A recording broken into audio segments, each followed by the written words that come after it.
Today we're catching up with Jayna and Amy, who have benefited from Children's Miracle Network. So I'm just going to have you guys just talk a little bit about your story. Yeah, well, our story, we had triplets born at 24 weeks and 3 days. They came roaring into the world. You know, they came in really early, an experience you'll never forget. They sweep them away into the NICU real fast, and then, you know, you have your wife that's just delivered, so you don't really know what's going on.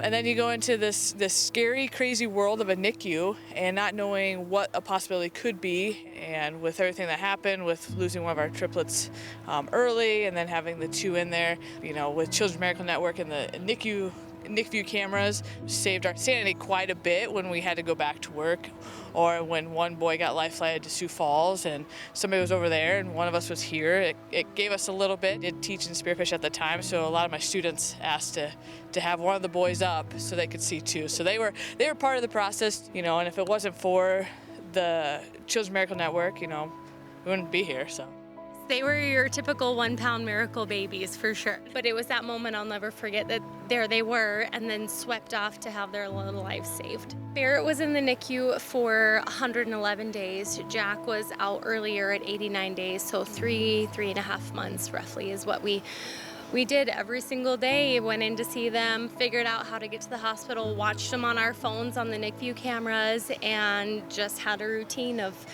this is our job, this is what we do, and we'll figure it out. This is the most emotional part because you don't realize what it entails when you become part of a NICU family.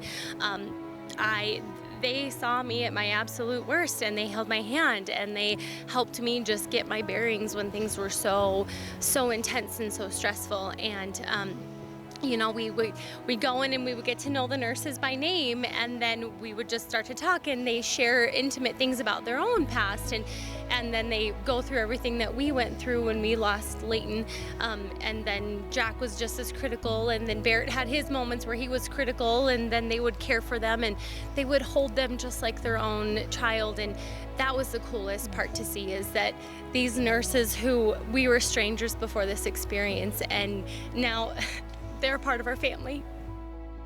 It was the first time I had gotten to touch him, and it was 2 days later.